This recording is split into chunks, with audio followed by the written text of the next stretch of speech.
Qocalanda hamı başa düşür ki, onun zamanı boşuna xərcləndi. Çoxsu. Özü elədi. Heç kim eləmədi. Nə qədər ki cavan idi, soruşurdular ona ki, filan şey eləyə bilirsən, vaxt yox deyə bilirsən, iş, bilirsən, vaxt yoxdur.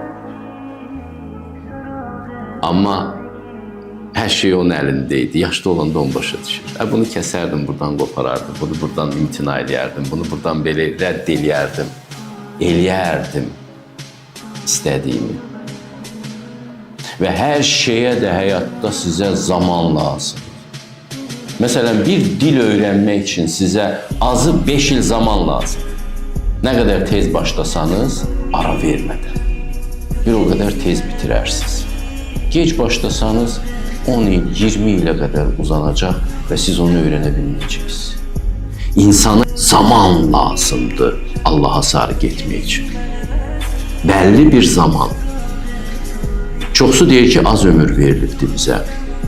Amma bir təxmini ortalama bir 50, 60, 70 yaş yaşayan insanları götürsək, bir 3 dəfə imana gəlmə imkanı var onun ömründə.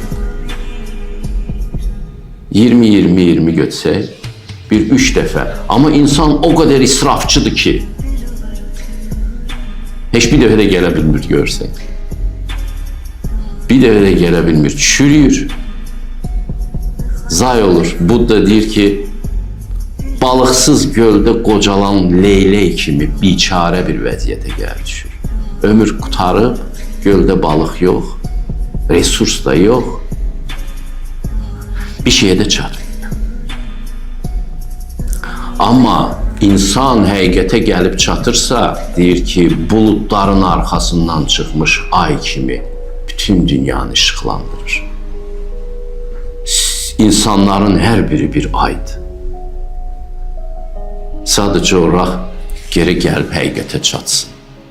Həqiqətə çatanda o həm özünün ömrünü işıqlandırır, həm ətrafındakiların ömrünü işıqlandırmağa başlayır.